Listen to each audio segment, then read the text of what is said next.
Good evening. तो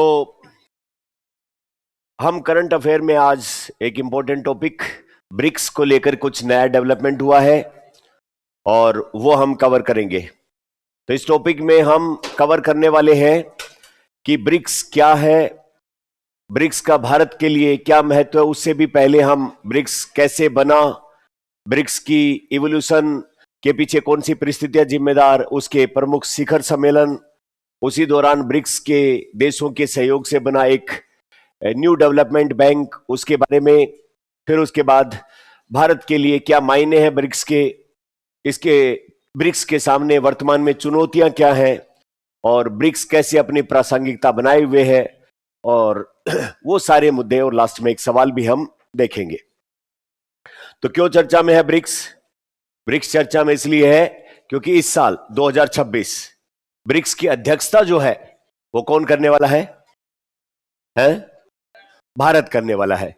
तो 13 जनवरी 2026 को हमारे विदेश मंत्री श्रीमान डॉक्टर एस जयशंकर प्रसाद साहब ने ये जो ब्रिक्स इंडिया 2026 इसका लोगो जो ऐसा लोटस फ्लावर बनाया है, उसकी थीम जो अभी हम डिस्कस करेंगे, और वेबसाइट, उसका उद्घाटन किया है।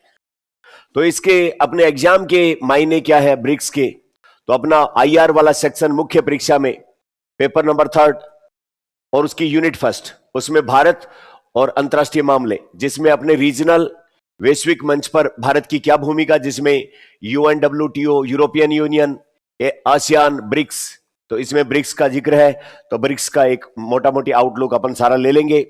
G20 भी इसी में, और फिर क्वाड का, फिर I2U2, इसमें जो है वो इंडिया और इजराइल, और फिर यूएई और यूएसए, ये एक संगठन, 4 देशों का आपसी सहयोग टेक्नोलॉजी और उन सब मामलों में। ऑकस, जिसमें जो है वो ऑस्ट्रेलिया, यूके, यूएसए, वो जो है वो 3 देशों का समूह है, जिसमें भारत का भी एंगल आता है। एशिया प्रशांत क्षेत्र में ये सामरिक दृष्टिकोण से बना हुआ, और फिर अपना ग्लोबल साउथ के लिए अपना लोकल हिंदी भाषा का सब दक्षिण। तो ये कुछ वैश्विक स्तर पर काम करने वाले संगठन, कूटनीतिक दृष्टिकोण से महत्वपूर्ण चीजें, उनमें ब्रिक्स भी नाम आता है। तो भारत जो है वो यहां पर अंतरराष्ट्रीय संबंधों में ब्रिक्स का एक महत्वपूर्ण भूमिका। और ये अभी चर्चा में क्यों? क्योंकि इस वर्ष 2026 इसकी अध्यक्षता कौन करने वाला है? भारत। अच्छा, उससे पहले हम ब्रिक्स के बारे में थोड़ी सी बात करेंगे। तो इस साल भारत अध्यक्षता पहली बार करेगा या इससे पहले भी कर चुका है? पहले भी कर चुका है। कितनी बार? चौथी बार कर रहा है इस बार। पहले 3 बार, 2012, 2016, 2021 और इस बार 2026। तो कौन सी बार अध्यक्षता करेगा ब्रिक्स की? चौथी बार टाइम करेगा। अच्छा, इस बार जो थीम हमने बनाई है, जो इस बार जो ब्रिक्स की मीटिंग होगी उसकी थीम रखी है बिल्डिंग फॉर रिजिलियंस। रिजिलियंस किसको कहते हैं? लचीलापन, है ना, या तन्यता। कोई भी चीज है जिसमें बदलाव होता है, उस बदलाव के अनुसार खुद को ढाल लेने की क्षमता, या कोई चीज बिगड़ रही है उसी अनुसार वापस से उसको वापस से ठीक कर लेने की क्षमता। जैसे कोई नेचर के सेंस में बात करोगे तो मान लो कि कोई फॉरेस्ट था और उसमें कोई कैटास्ट्रोफिक इवेंट हो गया, उसमें कोई नुकसान हो गया, आग लग गई या फिर लैंडस्लाइडिंग हो गया, और थोड़े ही दिनों बाद वापस से फॉरेस्ट डेवलप हो गया। तो उस फॉरेस्ट को दोबारा से अपने आप को विकसित कर लेने की क्षमता उस फॉरेस्ट की क्या है? Resilience power. जैसे अपने हाथ वाथ पे कोई चोट लग जाती है, घाव हो जाता है, उस घाव को बॉडी वापस से ठीक कर लेती है। तो ये बॉडी की क्या है? रिजिलियंस पावर है ना। तो बॉडी का बदलती परिस्थितियों के अनुसार खुद का लचीलापन और वापस से उस चीजों को ठीक कर लेना, वो रिजिलियंस पावर कहलाती है, लचीलापन कहलाता है। इनोवेशन का मतलब नवाचार होता है। इसके बाद कोऑपरेशन और सस्टेनेबिलिटी। कोऑपरेशन मतलब सहयोग और सस्टेनेबिलिटी मतलब सततता, कंटिन्यूटी। तो कुल मिला के ये जो ब्रिक्स है, ये आपसी जो है वो सहयोग, सुरक्षा, इनोवेशन, बिजनेस, इन सब के मुद्दों को लेकर बनाया गया संगठन है। और इन्हीं सब मुद्दों को ध्यान में रखते हुए अगर वहीं वैश्विक स्तर पर किसी भी डिप्लोमेसी में, व्यापार में, टेक्नोलॉजी में बदलाव आता है तो उसके अनुसार खुद को ढाल लेने की क्षमता, बदलती वैश्विक परिदृश्य में नवाचार करने की क्षमता, साथ में आपसी सहयोग और सततता, संबंधों के अंदर सस्टेनेबिलिटी या सततता, इन 4 महत्वपूर्ण कीवर्ड्स के ऊपर आधारित है। Resilience, innovation, cooperation and sustainability. जो भारत की अध्यक्षता के 4 प्रमुख स्तंभ भी इस बार ये डिसाइड किए गए हैं, थीम भी यही है, और भारत अध्यक्षता करेगा तो इन 4 पॉइंट के ऊपर लगातार चर्चा होगा। तो कुल मिला के 2026 पूरे में कोई भी एग्जाम होगा, ये भारत ब्रिक्स की अध्यक्षता करेगा तो इन 4 पिलर के चारों तरफ बातें आने वाली है अपने एग्जाम के पॉइंट ऑफ व्यू से। तो ये चारों शब्द अच्छे से याद कर लेना है। हिंदी में जब आप नोट्स बनाओ तो रिजिलियंस के पीछे लिख लेना लचीलापन, इनोवेशन के पीछे नवाचार, कोऑपरेशन के पीछे सहयोग, और सस्टेनेबिलिटी के पीछे सततता। अब हम बात करें ब्रिक्स का कैसे ये बना।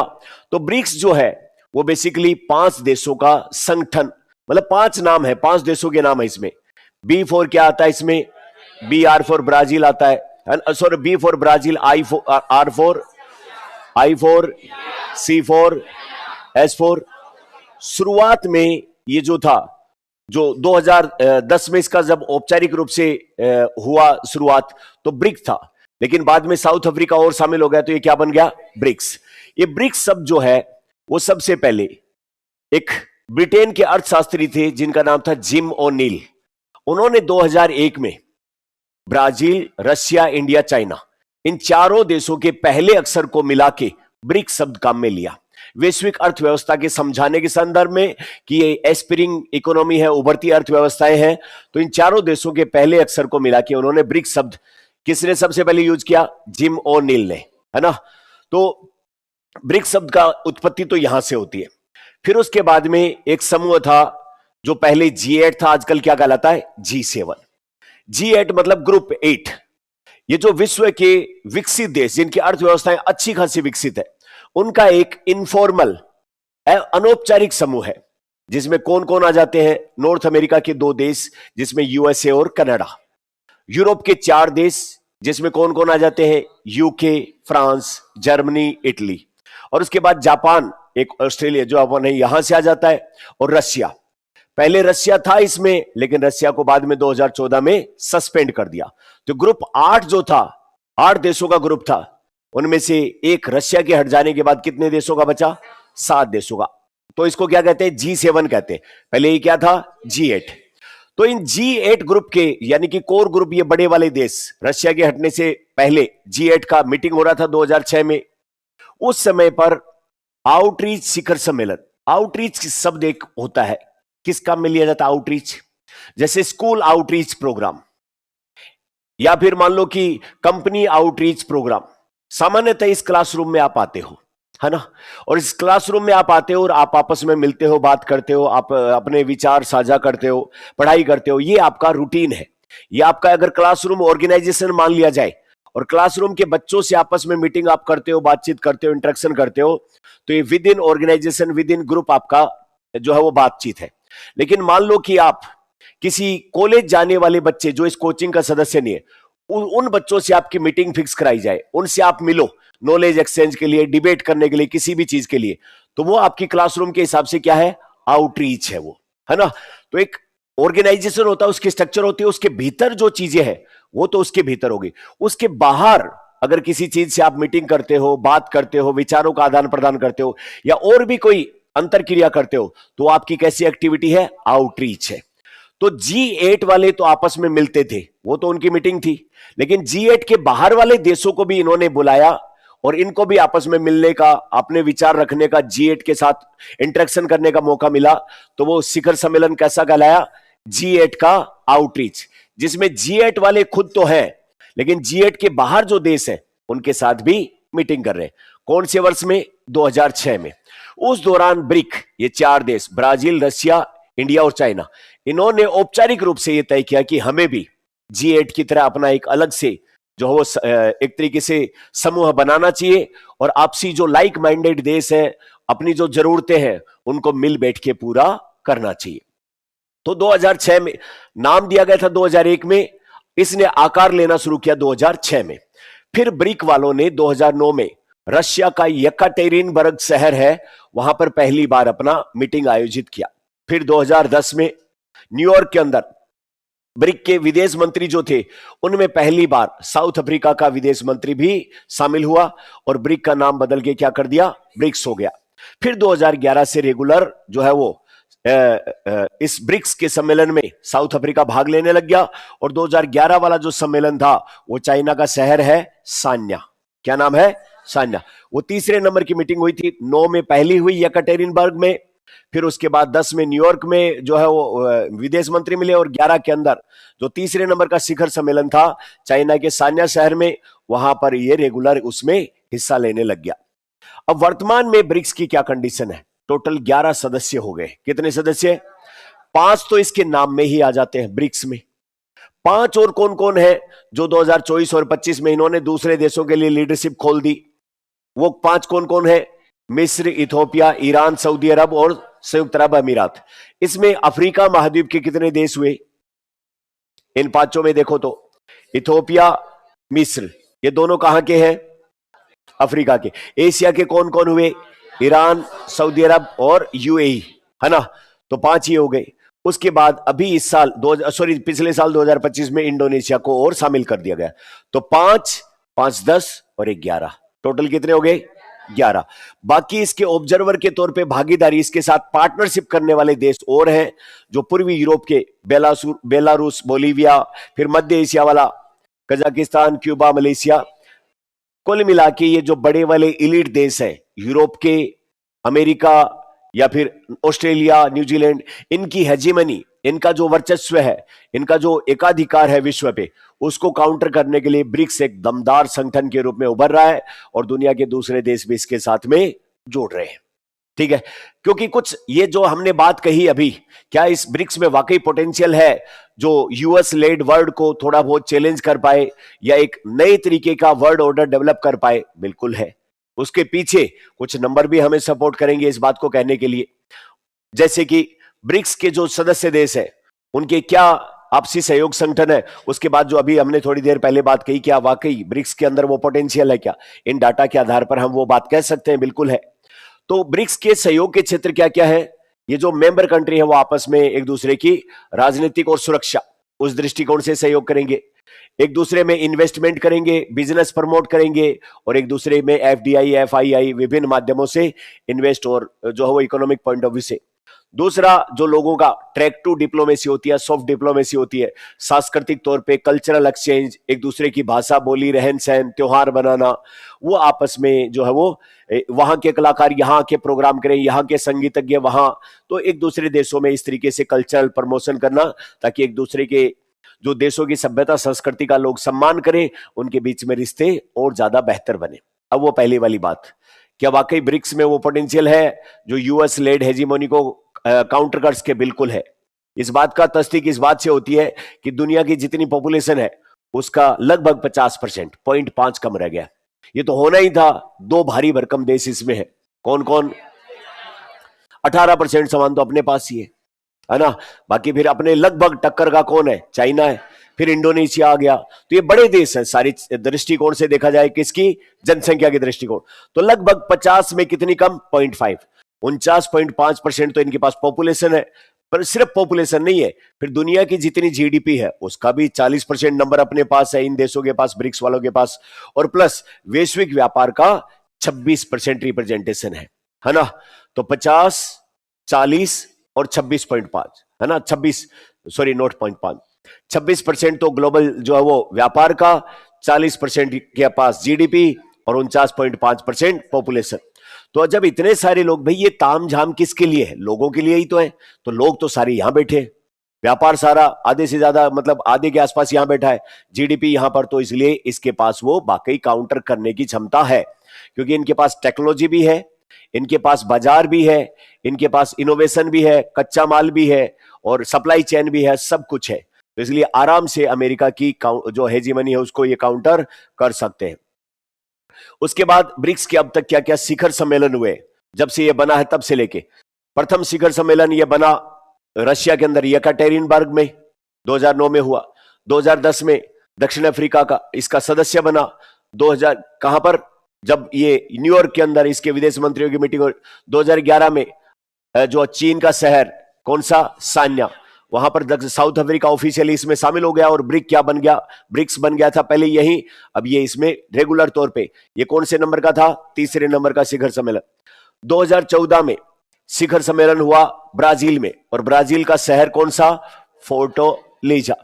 फोर्टालीजा के अंदर न्यू डेवलपमेंट बैंक, जो ब्रिक्स का बैंक है, जो विभिन्न विकासशील देशों में या गरीब देशों में इन्वेस्टमेंट और आपसी आर्थिक सहयोग बढ़ाने उस दृष्टिकोण से, तो न्यू डेवलपमेंट बैंक एनडीबी, उसकी जो घोषणा की गई थी वो 2014 में की गई थी। अपने लिए एक इंपॉर्टेंट बात है ये।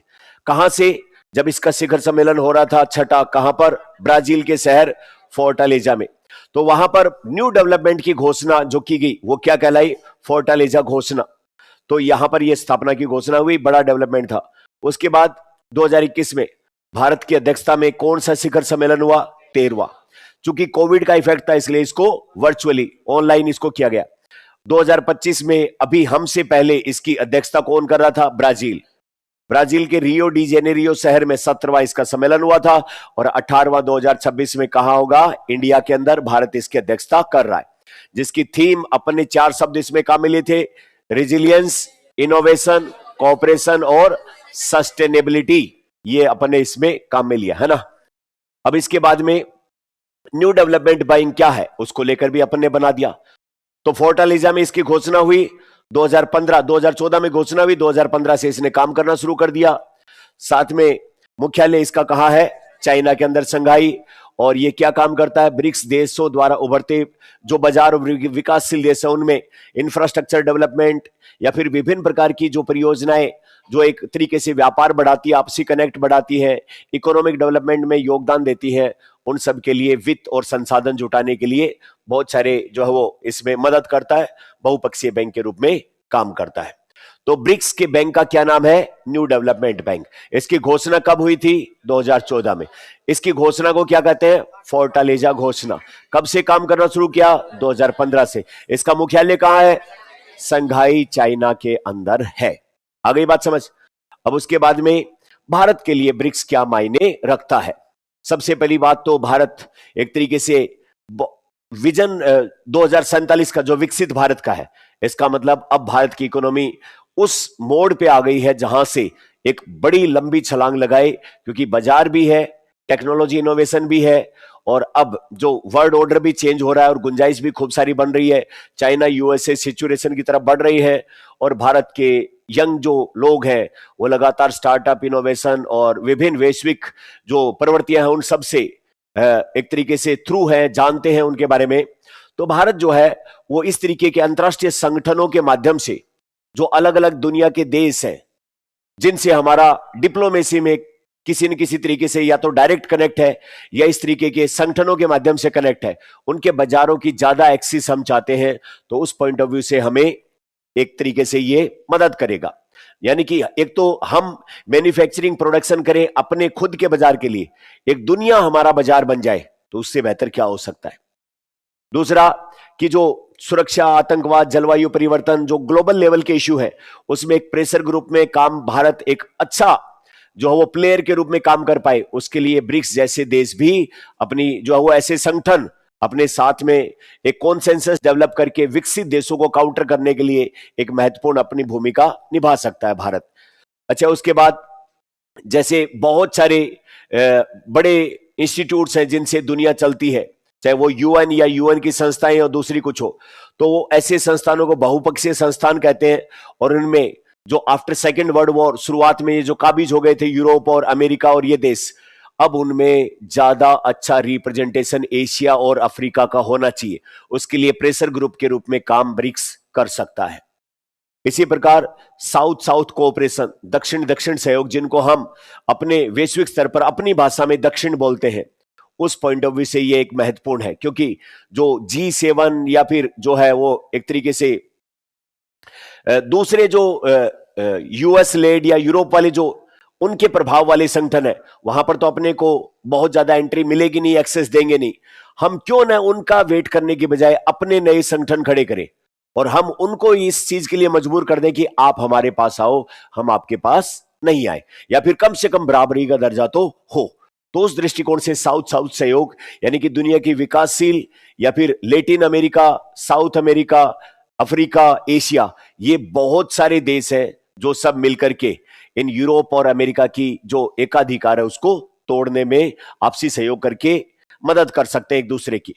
तो ये इसका भारत के सामने और ब्रिक्स के सामने क्या क्या चैलेंज है। इसका कोई भी अभी तक फिक्स सेक्रेटरीट नहीं बना है, क्योंकि हर साल अलग अलग देशों में इसकी अध्यक्षता होती है और वहीं पर एक साल के लिए इसका सचिवालय, तो इसका कोई फिक्स सेक्रेटरीट अभी नहीं बना है। जो सदस्य देश हैं ब्रिक्स के, जो फाउंडर मेंबर हैं, उन्हीं के बीच में पॉलिटिकल या फिर स्ट्रेटेजिक बहुत सारे विवाद हैं। उनमें सबसे बड़ा तो इंडिया चाइना का भी हो जाता है, या फिर साउथ अफ्रीका के साथ भी बहुत सारी ऐसी चीजें हैं छोटी छोटी जो इन देशों के बीच में ही पॉलिटिकल स्ट्रेटेजिक या फिर आर्थिक हित आपस में टकराते हैं इनके। दूसरा, आपस में एक दूसरे के साथ में सीमित व्यापार है, और व्यापार है तो वो एक तरीके से एक तरफा है। बैलेंस ऑफ पेमेंट में देखें तो भारत चाइना का देखें तो घाटे की स्थिति में। रशिया और जो है वो इंडिया का बहुत ज्यादा व्यापार नहीं है जितना होना चाहिए, क्योंकि जितना आजादी के बाद से हमारे अच्छे संबंध रशिया के साथ रहे, उस दृष्टिकोण से उतना व्यापार अभी भी हम नहीं स्थापित उसके साथ कर पाए। इसी प्रकार ब्राजील और साउथ अफ्रीका के साथ भी अपना कोई बहुत अच्छा व्यापार उतना स्तर पे नहीं है जितना होना चाहिए। इसी प्रकार बाहर की राजनीतिक दबाव, डी डॉलराइजेशन एक नाम आप सुन रहे होंगे, कि डॉलर को काउंटर करने के लिए दुनिया में सबसे ज्यादा एक्सेप्टेबल, सबसे ज्यादा रिलायबल जो करेंसी डॉलर, उसके बजाय जो वो रशिया चाइना पिछले दिनों इस बात को इंसिस्ट कर रहे थे कि हम एक ब्रिक्स देशों की सामूहिक मुद्रा जो डॉलर को रिप्लेस करके काउंटर करके उसको चलाने की बात जो है वो कर रहे थे, और उसको लेकर अभी विवाद है। जो ट्रंप इतने ज्यादा भन्नाए हुए फिर रहे हैं, वो इसी वजह से फिर रहे हैं कि ब्रिक्स की अगर करेंसी आ गई और ये देश आपस में व्यापार करने लग गए, उनके बैंकिंग पेमेंट का एक्सचेंज उस तरीके से होने लग गया, तो फिर डॉलर को कोई पूछने वाला नहीं है, क्योंकि जनता तो इनके पास है। 50% लोग तो ये लिए बैठे हैं, तो 50% लोगों में अगर एक्सेप्टेबिलिटी हो जाएगी तो फिर बचे हुए 20-25% और इन्हीं लोगों से व्यापार करेंगे तो वो भी आ जाएंगे, तो फिर डॉलर का प्रभाव बहुत ही सीमित रह जाएगा। तो इसलिए ये भी एक बहुत बड़ा चैलेंज है, क्या वाकई डॉलर को काउंटर कर पाएंगे क्या ब्रिक्स वाले? ये इस टाइम पर, समकालीन टाइम में सबसे बड़ा चैलेंज है। क्या होना चाहिए भविष्य में, वे फॉरवर्ड क्या है इसका, आगे की राह क्या है? पहले तो अपना एक ऑफिस बनाओ ढंग से बैठ के, वहीं से इसका संचालन करो। दूसरा, आपस में एक दूसरे का मजबूत गाढ़ी दोस्ती करो, एक दूसरे से, एक दूसरे को लेकर रिलेक्टेंट मत हो, एक दूसरे के प्रति भी आशंकित हो, और फिर यूएस यूरोप की भी हेजीमोनी तोड़ना चाहते हो तो पहले अपने विवादों को दूर करके आपसी राजनीतिक सुरक्षा और आर्थिक सहयोग को बढ़ाओ। फिर साथ में वैश्विक स्तर पर और प्रभाव बढ़ाना है तो दूसरे जो बड़े संगठन है उसके साथ भी बेहतर कोऑर्डिनेशन तैयार करो। ठीक है, तो आज के इस टॉपिक में हमने क्या क्या सीखा है। सबसे पहले, ब्रिक्स की अध्यक्षता भारत करने वाला कौन सा सेशन होगा, ये कौन सा शिखर सम्मेलन होगा, कौन सा? 17वां कहां हुआ था, कौन से शहर में? अच्छा, 14वां शिखर सम्मेलन कहां हुआ था?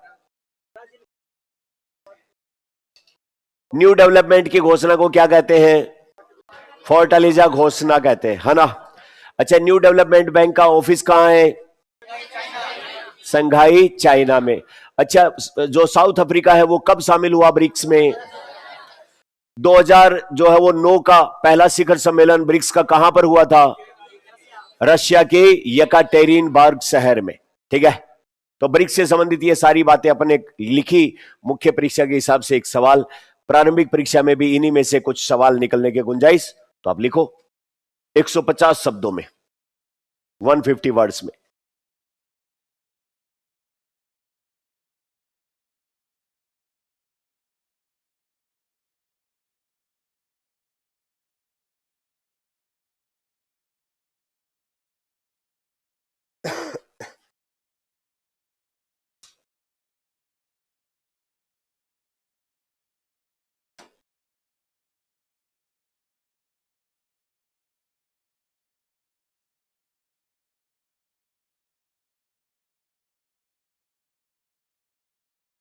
लिख दिया? तो आज की करंट अफेयर की क्लास में इतना, कल मिलेंगे फिर किसी नए टॉपिक के साथ में। धन्यवाद।